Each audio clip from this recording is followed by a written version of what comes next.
ఈ సందర్భంగా రాష్ట్ర ప్రజలందరికీ అభినందనలు, శుభాకాంక్షలండి. అయితే క్రెడిట్ ఎవరిది అన్నది నీదా నాదా సై అన్నది బాగుంది. ఒకటి, జగన్మోహన్ రెడ్డి గారు ఇటీవల మనం చూస్తున్నాం. మన గూగుల్ డేటా సెంటర్ పెట్టుబడులు వస్తే ఏ రకంగా వైసీపీ నేతలు అమర్నాథ్ గారు కానీ మిగతా వాళ్ళు కానీ అబ్బాయి అదేంటి ఆ చిన్న గోడౌన్ వాచ్మెన్ ఉద్యోగాలు వస్తాయి, పొల్యూషన్ అయిపోద్ది, రాష్ట్రం అంతా వేడెక్కిపోద్ది, ఈ ఉత్తరాంధ్ర ఎడారైపోద్ది అని చెప్పంటే పాత సినిమాల్లో అంతా అయిపోయి లాస్ట్ యువర్ అండ్ అరెస్ట్ అన్నట్టు లాస్ట్ పోలీసులు వస్తారు. ఆ టైంలో జగన్మోహన్ రెడ్డి గారు లాస్ట్ లో వచ్చి తూచ్ ఇదంతా కాదు, ఇదంతా నా క్రెడిటే, నా credit, give me the credit, నేనే చేశాను, నా క్రెడిట్ ఇవ్వండి అన్నారు. మా వాళ్ళు చెప్పిందంత అంటే వాళ్ళ వాళ్ళు చెప్పిన దానికన్నిటికీ ఈయన రివర్స్ టెండరింగ్ కాబట్టి రివర్స్ చేసి క్రెడిట్ నాకిమ్మన్నారు. ఓకే ఫైన్, సంతోషం. అక్కడతో వివాదం క్లోజ్ చేశారు. క్రెడిట్ ఇవాళ ప్రజలు నిర్ణయించుకుంటారు, వివాదం క్లోజ్ చేశారు. ఇప్పుడు మరో వివాదం, భోగాపురం విమానాశ్రయానికి మొత్తం నాదే క్రెడిట్. వాళ్ళ పేపర్లో చూస్తే ఈ రోజు హెడ్డింగ్ పెట్టినారు, జగన్ విజనరీ జగన్ కాబట్టి ఇలా వచ్చింది అని చెప్పి. జనరల్ గా పదాలు చంద్రబాబు నాయుడు గారికి ఉపయోగిస్తారు, అలాంటిది వీళ్ళు ఈ రోజు మా విజనరీ నేత జగన్ అని చెప్పుకుంటున్నారు. అయితే ఈ సందర్భంగా జగన్మోహన్ రెడ్డి గారు అభినందనలు తెలియజేస్తూ సంతోషదాయకం అన్నారు, దానికి ఆనందం.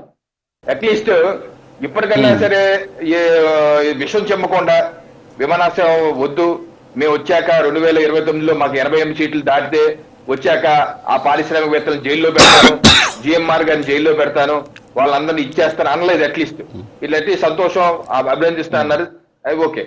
అయితే ఏం జరిగిందని పూర్వాపరాలు చూసుకుంటే రాజుగారు 2015లో అండి భోగాపురంలో అంతర్జాతీయ విమానాశ్రయం కట్టాలని చెప్పి గతంలో ఉన్నటువంటి ఎన్డీఏ ప్రభుత్వం, చంద్రబాబు నాయుడు గారి నేతృత్వంలోని ఎన్డీఏ ప్రభుత్వం ఆ రోజు ఒక నిర్ణయం తీసుకున్నారు. అప్పుడు కేంద్ర విమానయాన శాఖ మంత్రిగా కేంద్రంలో ఎన్డీఏ ప్రభుత్వం సంబంధించి అశోక్ గజపతిరాజు గారు ఉన్నారు మంత్రిగా.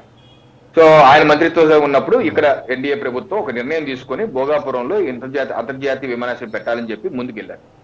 2700 ఎకరాలు సేకరించాలని చెప్పి నోటిఫికేషన్ ఇచ్చారు. అయితే ఆ రోజు అప్రూవల్స్ సంబంధించి రాజుగారు 2016 జనవరిలోనే కేంద్ర ప్రభుత్వానికి సంబంధించి 2 అప్రూవల్స్ రావాలి. ఒకటి site clearance approval, 2 in principle approval. కేంద్ర ప్రభుత్వం జనవరి 2016లోనే సైట్ క్లియరెన్స్ అప్రూవల్ ఇచ్చేసింది. అలాగే ఇన్ ప్రిన్సిపల్ అప్రూవల్ అక్టోబర్ 2026లో ఇచ్చేసింది. కేంద్ర ప్రభుత్వం సంబంధించి 2 ముఖ్యమైన క్లియరెన్స్లు వచ్చేసింది. అయితే ఈ విమానాశ్రయం పీపీపీ మోడల్లో, పబ్లిక్ ప్రైవేట్ పార్ట్నర్షిప్ మోడల్లో, అంటే జగన్మోహన్ రెడ్డి గారు మళ్ళీ ఇప్పుడు కొత్త ఫలం వచ్చింది పీపీపీ అంటే ప్రైవేట్ కమ్మేయటం అని. మరి ఇది ఎయిర్పోర్ట్ కట్టింది పీపీపీ మోడల్లో జగన్మోహన్ రెడ్డి గారు, మరి ఇది నేను ప్రైవేట్ కమ్మేశారా? మరి మీరు ఎందుకు శుభాకాంక్షలు తెలియజేస్తున్నారు? మీ దృష్టిలో పీపీపీ అంటే ప్రైవేట్ కమ్మేయటం కదా, మీరు ఎందుకు శుభాకాంక్షలు చెప్పి ఇది డబుల్ స్టాండర్డ్ కాదా? సరే అది పక్కన ఉంది సార్. అయితే ఆ రోజు నోటిఫికేషన్ చేస్తే ఆ రోజు జగన్మోహన్ రెడ్డి గారు అన్న మాటలు ఏంటో ఒకసారి గుర్తు చేసుకోవాలి రాజుగారు. ఆ రోజు ఏమన్నారు తెలుసా? అసలు మనకి విశాఖలో ఎయిర్పోర్టు 350 ఎకరాల్లో ఎయిర్పోర్టు ఉండగా మరో ఎయిర్పోర్ట్ అవసరం ఏంటి? ఆయనకి బేసికల్ గా అక్కడ 350 ఎకరాల్లో ఉన్న నేవల్ ఎయిర్పోర్ట్, నేవీకి సంబంధించిన ఎయిర్పోర్ట్ అని, అది కూడా ఆయన కొంతసేపు మర్చిపోయారు. ఆ ఎయిర్పోర్ట్ టెంపరీ అని చెప్పి అందరికి తెలుసు, ఆయన ఆ విషయం మర్చిపోయారు.